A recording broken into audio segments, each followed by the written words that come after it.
ہمارے یہاں بھی زندگی میں ہم بہت سارے فیصلے عقل سے کر رہے ہیں. معاذ اللہ اب تو اسلام کے بہت سارے اصولوں پر عقل کی دلیل مانگی جا رہی ہے کہ جناب یہ بتائیے تو صحیح لاجک کیا ہے, اس قانون کے پیچھے لاجک کیا ہے, تو ورثہ جو ہے وراثت مرد کا 2 تو عورت کا 1, اس کی لاجک کیا ہے, عورت کو طلاق کا حق کیوں نہیں ہے, مرد کو طلاق. ارے بھائی ہم ان لاجکوں میں کب سے پڑ گئے؟ لاجک والے لوگ تو کل یہ کہیں گے کہ یار 2 پہاڑوں کے درمیان 7 چکر لگانے سے بہتر ہے کعبے کا طواف کر لو, کعبہ تو اللہ کا گھر ہے, یہ تو پہاڑ ہے جس کے گرد ہم چل رہے ہیں. لاجک تو یہ کہتی ہے. اچھا جناب مہینہ کے اندر 3 راتیں گزارنے سے بہتر ہے میں 3-4 طواف مزید کعبے کے کر لوں, زیادہ ثواب ملے گا. اچھا حدود حرم کے اندر 1 نیکی 1 لاکھ نیکی کے برابر ہے. شاید آپ میں سے بہت ساروں کو یاد نہیں ہوگا کہ عرفات حدود حرم میں نہیں ہے, حدود حرم کے باہر ہے. لاجک والا تو کوئی بندہ یہ کہہ سکتا ہے کہ یار حدود حرم کے باہر پورا دن گزارنے سے بہتر نہیں ہے کعبے کے سامنے 9 ذوالحجہ گزار لوں تو جناب زیادہ ثواب ملے گا. نہیں میرے پیارے اسلامی بھائیوں, یہ حج کا سفر بہت ایزیلی ایکسپلین کر رہا ہے کہ ہر چیز لاجک سے نہیں ہوگی. اللہ کو اپنے بندوں کی یاد باقی رکھنا, ان کی یاد منانا کتنا پسندیدہ ہے کہ ماں کی یاد میں سعی باقی رکھی, خلیل اللہ کی یاد میں رمی باقی رکھی, حالانکہ آج وہاں شیطان نہیں ہے. نبی پاک نے عرفات میں 9 ذوالحجہ گزارا, سارے حاجیوں کا وہاں جانا ضروری. میرے آقا نے منا کی راتیں منا میں گزاری, ان کی وہاں راتیں گزارنا سنت.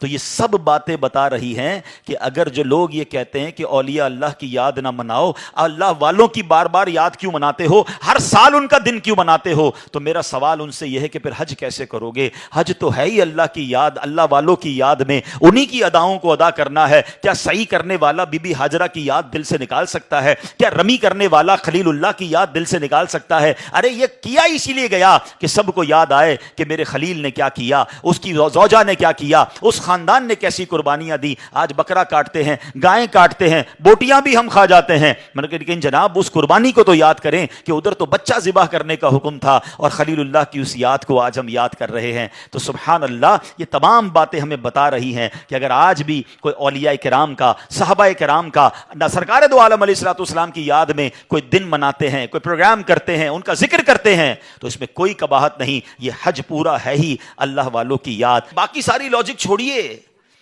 جتنی دنیا میں مسلمان مجھے سن رہے ہیں, اللہ کو دیکھا ہے آپ نے؟ نہیں دیکھا ہے. ہم تو غیب پر ایمان لائے, اللہ ایک ہے. جب اتنی بڑی بات مان لی, ہم نے تو نبی پاک سے ملاقات نہیں کی صلی اللہ تعالیٰ علیہ وسلم, مگر ہمیں معلوم ہے میرے آقا تشریف لائے, آخری نبی ہیں. ہم نے تو جبریل امین کو قرآن لاتے ہوئے نہیں دیکھا. ہم مانتے قرآن رب کا کلام ہے, جبریل امین لائے نبی پاک کے قلب اقدس پر, اور جناب لا ریب کتاب ہے. ہم نے قیامت نہیں دیکھی ہے. ہم مانتے, ہمارا ایمان ہے, ایمان نہ ہو تو ایمان کمپلیٹ نہیں ہوتا کہ قیامت آنے والی ہے. ہم نے کبھی قبر کے اندر کسی کو عذاب اور جزا دیتے ہوئے نہیں دیکھا, مگر ہمارا ایمان ہے کہ قبر میں یا تو عذاب ہوتا ہے یا جنت کا باغ بنتی ہے. اتنی ساری پردے والی, غیب والی بیسکس ماننے کے بعد آج میرے اور آپ کے دلوں میں یہ سوئی چبوئی جا رہی ہے کہ پوچھو جناب اسلام کا یہ قانون کیوں ہے, اس کے پیچھے لاجک کیا ہے.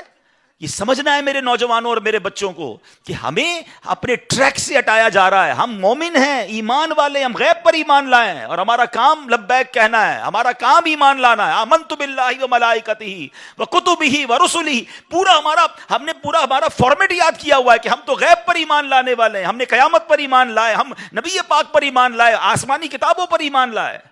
مگر آج جناب کوسچنز کریٹ کیے جا رہے ہیں اور لوگ کنفیوز بھی ہو جاتے ہیں کیونکہ سب کو سننا ہے. سیکھو حضرت ابراہیم سے, آگ کا کام جلانا ہے, آگ بنی جلانے کے لیے ہے. مگر حضرت ابراہیم کا عشق کہتا ہے کہ اگر رب کا حکم اسی میں ہے تو میں اس پہ راضی ہوں. اور پھر آگ نے کام کیا کیا, جلایا نہیں نا.